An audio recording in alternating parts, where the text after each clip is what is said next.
Dito ka lang makakita na nag-aaway na motor, oh. Parang mga manok na nagsasabog, oh. Ang lupit eh.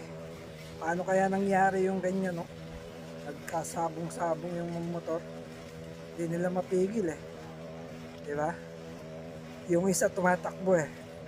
Kaso nakadagan yung scooter. Di mo mapipigil yan. Mapipilaya ka pa dyan. Ano kasi ginagawa niya?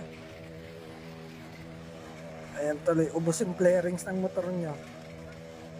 Ayan. Ako, huwag mong hawakan. Mapipilay ka dyan sigurado. Ayan, pigilin nyo ng kahoy. Para uminto. Ayan, isa pa. Para magiwalay. Ayun, huminto. Buti na lang huminto. Kaso ubos yung clearings ng scooter. Sayang naman. Ayan.